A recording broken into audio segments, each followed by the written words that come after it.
नमस्कार मैत्रिणींनो, माझ्या व्हिडिओमध्ये आपले स्वागत आहे. तर आज मी तुम्हाला दाखवणार आहे 44 छाती साईजचा ब्लाऊज आहे. तर त्याची पेपर कटिंग कशी करायची, तर मी आज तुम्हाला ती पेपर कटिंग दाखवणार आहे. जी आपली ब्लाऊजची उंची जी आहे तर 16 आहे. तर आपण पूर्ण उंची 1 इंच मी त्याच्यामध्ये प्लस केलं आहे. तर मग आपल्याला 17 इंच उंची घ्यायची आहे. मी इथं मापं टाकलेले आहे बघा, स्क्रीनवर जे दिसतात ते. त्याच्यानंतर शोल्डर. तर मग आता हा ब्लाऊज आपला खूप मोठ्या साईजचा आहे, त्याच्यामुळं आपल्याला शोल्डर जे आहे तर मी शोल्डर त्याची पावणे 6 शोल्डर घेतली आहे.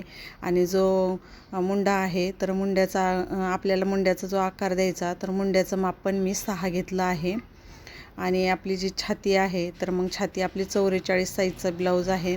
तर 44चा आपल्याला चौथा करायचा आहे. 44चा चौथा 11 येतं आहे. 11 घेतलं आहे मी. 2 इंच मार्जिंगसाठी मी 2 इंच घेतलं आहे. आणि याची अशी सरळ रेषा अशी आखून घ्यायची.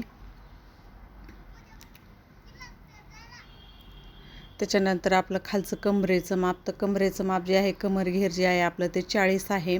आता 40चा चौथा 10 आणि 1 इंच आपण पाठीवरच्या टक्ससाठी घेतलं आणि 2 इंच आपण मार्जिंगसाठी घेतलं. तर वरचं आणि खालचं माप सेम येऊन जातं. म्हणजे आपण कमरेचं खाली माप नाही टाकलं तरी पण चालतं, पण मी कमरेचं माप टाकून घेतलं तुम्हाला समजण्यासाठी. आता गळारुंदी जी आहे तर मी गळारुंदी याची 2.25 देत आहे, कारण मोठ्या साईजचं ब्लाऊज असल्यामुळे. नाही तर नॉर्मली आपला 2.5च आपल्याला द्यावं लागतं. तुम्ही 3चा दिला ना तरी पण चालतं. गळा उंची जी आहे, गळा उंची आहे 6.5. 6.5वरती एक मार्क केलं. खालच्या साईडनं पण बरोबर आपल्याला 2.25 भरलं पाहिजे. आणि तिथं कमी जास्त जर झालं तर मग गळ्याचा आकार पण व्यवस्थित येत नाही. आणि असा गोल असा आकार देऊन घेतला, समोरच्या गळ्याचा आकार. त्याच्यानंतर मी क्रॉसपट्टी आपली तयार ब्लाऊजची 3 आहे, तर मग 3.5 घेतली. एका साईडनं आपली हे आहे 2.5 आहे, तर तिकडच्या साईडनं मी अशी 3 घेतली आणि त्याची अशी क्रॉस लाईन ओढून घेतली. आता कटोरीचं माप, तर कटोरी आपली तयार 6.5 आहे, तर अर्धा इंच त्याच्यामध्ये पण जास्त घ्यायची. म्हणजे मी 7वरती एक मार्क केला. आणि आपल्याला इकडं मुंड्याचा आकार द्यायचा आहे. तर पहिला जो आकार आहे तो 1 इंचावरती आणि दुसरा 1.5 इंचावरती. म्हणजे दोन्ही याच्यामध्ये अर्ध्या इंचाचाच गॅप असतो दोन्ही आकारामध्ये. हे बघा, असा आकार देऊन घ्यायचा आहे. मी पहिला मधला आकार देऊन घेते, म्हणजे समोरच्या साईडचा आकार आहे हा. आणि पेपर फोल्ड असल्यामुळं आपले दोन्ही पण त्याच्यामध्येच पार्ट निघणार आहे, बॅक साईड आणि फ्रंट साईड दोन्ही पण आहे त्याच्यामध्येच. हे बघा, म्हणजे असा तुम्ही व्यवस्थित आकार देऊन घेतला ना, ब्लाऊजला कुठं झोळ पण येत नाही. बघा, पहिल्या आकारापासून किती 2.5 इंच घेतलं मी. 2.5 इंचावरती एक मार्क केलं आणि गळ्याच्या खालून तिथून 1 इंच वरती घेतलं, तिथं एक मार्क केलं. खालून बघा 1.5 इंचावरती एक मार्क केलं. आणि असा कटोरीचा जो कटोरीचा आकार आहे तर असा कटोरीचा आकार मी असा आखून घेतला आहे बघा. तर बघा, ही झाली आपली कटोरी. आपण सर्वप्रथम काय केलं, पूर्ण उंची टाकली ब्लाऊजची पूर्ण उंची घेतली. नंतर आपण शोल्डर घेतलं. शोल्डर आपण 6चं घेतलं. आणि नंतर आपण काय केलं, शोल्डर घेतल्यानंतर जो आपला मुंड्याचा आकार आहे तर मुंड्याचं माप टाकलं. तर ते मी 6वरतीच घेतलं ते पण. त्याच्यानंतर आपण छातीचं माप टाकलं, छातीचा चौथा. आणि नंतर कमरेचं माप टाकलं, कमरेचा चौथा. त्याच्यामध्ये पण आपण 1 इंच पाठीवरच्या टक्ससाठी घेतलं. नंतर 2 इंच आपण मार्जिंगसाठी घेतलं. गळारुंदी जी आहे ती आपण 2.25 वरती घेतली. गळ्याची जी उंची आहे, गळ्याची उंची आपण 6 घेतली. आणि नंतर आपण क्रॉसपट्टीचं माप टाकलं. क्रॉसपट्टी त्या साईडनं आपण 3.5 घेतली, इकडच्या साईडनं आपण 3 घेतली. आणि जे कटोरीचं माप आहे तर कटोरी पण आपण काय केली, 7 इंच कटोरी घेतली. नंतर इथनं आपण मुंड्याच्या आकारापासून काय केलं, तिथून आपण तिथं 1 इंचावरती आपले हे अर्ध्या इंचावरती ते दोन्ही आकारामध्ये अर्ध्या इंचाचा गॅप आहे. नंतर तिथून आपण 2.5 इंच माप घेऊन एक मार्क दिला तिथं कटोरीचा आपल्याला आकार देण्यासाठी. नंतर गळ्याचा तिथून खालून वरती 1 इंच घेतलं आणि असा कटोरीचा आकार देऊन घेतला. तर आता आपल्याला ही पेपर कटिंग आता कट करून घ्यायची, म्हणजे परफेक्ट माप येतं हे 44 साईज छातीसाठी.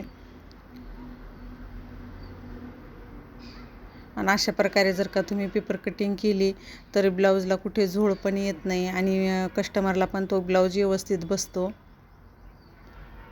मोठ्या साईजचा ब्लाऊज असल्यानंतर नवीन शिकणाऱ्या कस्टमरला नवीन शिकणाऱ्यांना काय होतं की असं मोठ्या साईजचा ब्लाऊज आल्यानंतर थोडं कन्फ्यूज होतं. पण कन्फ्यूज न होता व्यवस्थित असे मापं टाकून जर तुम्ही कटिंग केली तर काहीच होत नाही, व्यवस्थित ब्लाऊज बसतो. फक्त तुम्ही मापं त्या जुने ब्लाऊजचे मापं व्यवस्थित काढायचे आणि त्याच्यावरून अशा प्रकारे पेपर कटिंग करून घ्यायची.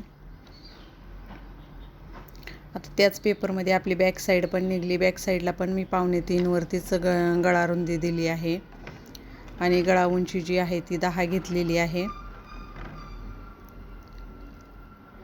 खालच्या साईडनं वरतून 2.5 घेतलं, खालच्या साईडनं जास्त घेतलं तरी पण चालतं. मी खालच्या साईडनं 3.5 घेतलं, कारण थोडा पसर जरी खालच्या साईडनं गळा झाला तर छान वाटतो.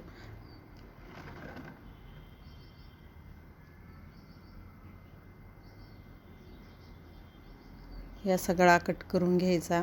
आता आपल्या हे बघा बॅक साईड पण झालेली आहे, फ्रंट साईड दोन्ही साईडची. आता आपल्याला फक्त कटोरी कशी वाढवायची तर आता ते दाखवणार आहे मी तुम्हाला. आता आपण जी पेपर कटिंग केली त्याच्यामधली ही जी कटोरी निघलेली आहे, आपली कटोरीचा भाग जो आहे तो जसा आहे तसा सेम तुम्ही पेपरवरती असा आखून घ्यायचा आहे. जसा आहे तसाच त्याला आखून घ्यायचं. जे मी आता तुम्हाला दाखवते व्हिडिओमध्ये ते तुम्ही काळजीपूर्वक लक्ष देऊन बघायचं की मी कुठं काय करते ते. आणि दोन्ही साईडनं आपल्याला काय करायचं आहे, 1.5 इंच वाढवायचं आहे, कारण आपल्याला शिलाईमध्ये पण जाणार आहे आणि आपण टक्स मारणार आहोत त्याच्यामध्ये पण आपला तिथं पण कपडा जातो. त्याच्यामुळं काय करायचं, शक्यतो 1.5 इंचच नवीन शिकणाऱ्याने 1.5 इंचच वाढवून घ्यायचं, कारण आपल्याकडून कमी जास्त कपडा दाबण्यामध्ये होतो. त्याच्यामुळं बऱ्याच वेळेस काय होतं कटोरीचा पण, आता मी दोन्हीचा त्याचा मध्ये काढला तर मध्ये आपलं 10 भरलं ते पूर्ण, तर मध्ये 5 आला. 5 वरती 1 पॉईंट दिला. 5पासून मी खाली किती घेतलं, 2.5 इंच घेतलं आहे. 2.5 इंच घेऊन हे बघा असं क्रॉसमध्ये अशी लाईन त्याची आखून घेतली. हे पॉईंट याच्यावरती जॉईंट असे करून घेतले आणि हा पॉईंट पण असा इथं वरती जॉईंट करून घेतला. थोडंसं नॉर्मलचं मी एक रेष असं वरती वाढवली कटोरी. इकडच्या साईडनं पण तसंच केलं आहे. अशी थोडी 1/2 इंच कटोरी वाढवली आणि हे असा आकार देऊन घेतला. कारण काय होतं, आपल्याला शिलाईमध्ये तेवढा कपडा जातो तिथं आणि मग गेल्यानंतर आपली कटोरी बऱ्याच वेळेस काय होतं कटोरी छोटी पडते. आपण म्हणतो आम्ही माप तर बरोबर घेतलं आणि शिवल्यानंतर छोटी का झाली, तर आपण मग इथं ते कपडा जातो त्याचा आपण विचार करत नाही, म्हणून ती आपल्याला छोटी होती कटोरी. हे बघा मी काय केलं, इथं कटोरी जशी आहे तशी आखून घेतली. त्याच्यानंतर दोन्ही साईडनं 1.5 इंच वाढवलं, त्याचा मध्ये काढला. मध्ये आपला 5 आला. 5पासून आपण खाली 2.5 इंच घेतलं. 2.5 इंच घेऊन क्रॉसमध्ये अशी लाईन आखून घेतली. नंतर हे असे आकार देऊन घेतला कटोरीचा. आता ही कटोरी कट करून घ्यायची.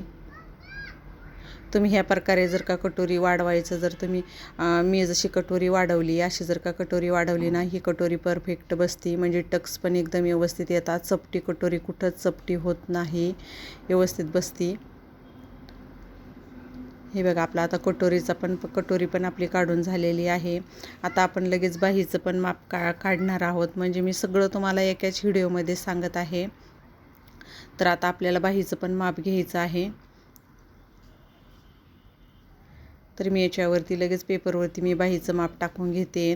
तर बाही उंची जी आहे ती आपली 8.5 आहे. आता हा पेपर जो आहे मोठ्या साईजचा ब्लाऊज असल्यामुळं त्या पेपरवरती पण ते माप बसत नाही आहे. आपल्याला कपड्यावरती जॉईंट केलं तरी चालतं, पण पेपरवरती पूर्ण माप घ्यायला पाहिजे.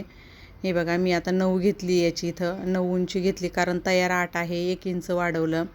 आणि आता जी घडी आहे आपली बाहीची घडी जी द्यायची आहे आपल्याला ती, तर छातीचा चौथा आपला किती आहे, 11. 11मध्ये आपण फक्त मी किती अर्धा इंच वाढवलं. अर्धा इंच वाढवून आता ही बाहीची घडी जी आहे, बाहीची घडी टाकली. कॅप हाईट जी आहे मी ती कॅप हाईट 3 इंच घेतली. तिथून पुढं मी किती इंच वाढवलं, 2 इंचावरती 1 मार्क केलं. आता ह्या पॉईंटपासनं 1 इंच बघ 1 इंचावरती मार्क केलं आणि इथून आपण आता तिरका टेप धरून घ्यायचा. तिरका टेपनं किती भरतं आहे ते पण मोजून घ्यायचं.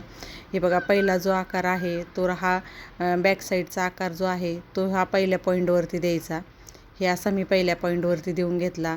नंतर तिथून याचा मध्ये काढायचा. तर मध्ये आता आपलं किती भरतं आहे ते काढायचं. 12 भरलं आहे, मग 6वरती 1 पॉईंट दिला मी. 6पासून किती 1/2 इंच घ्यायचं आहे अर्धा इंच पण नाही घ्यायचं, अर्धा इंच आणि 2 रेषावरती वाढवून घ्यायच्या.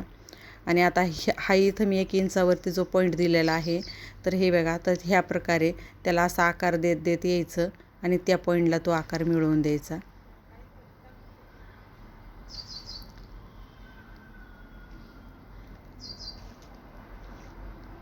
हे असा आता आपला बाहीचा आकार देऊन झालेला आहे. आता आपल्याला दंडघेर जो आहे, तर दंडघेर आपला जास्त आहे, त्याच्यामुळे मी दंडघेर किती घेतला, 8 आहे आणि त्याच्यात 2 इंच मार्जिंगसाठी 2 इंच घेतलेला आहे. आता हा आपला बाहीचा पण आकार व्यवस्थित झालेला आहे. आता बाही पण कट करून घ्यायची. म्हणजे मी जे ही पेपर कटिंग दाखवली, ही पेपर कटिंग आपल्या 44 छाती साईजसाठी परफेक्ट आहे. म्हणजे कारण की मी ह्या मापाची बरेचसे ब्लाऊज शिवलेले आहे ह्याच पद्धतीनं पेपर कटिंग करून, तर त्या कस्टमरला ते ब्लाऊज व्यवस्थित बसतात. म्हणून मग म्हटलं आज मोठ्या साईजचा ब्लाऊज आहे तर तुमच्याशी शेअर करावा. म्हणून मग मी आज हा व्हिडिओ बनवला की तुम्हाला पण कळायला पाहिजे की मोठ्या साईजचा ब्लाऊज आल्यानंतर कुठे मापे कसे घ्यायचे आणि कसे वाढवायचे ते. तर त्याच्यासाठी मी आज हा व्हिडिओ बनवला. जर का तुम्हाला माझे व्हिडिओ आवडत असेल तर माझ्या चॅनलला सबस्क्राईब करा. माझा व्हिडिओ बघितल्यावर धन्यवाद.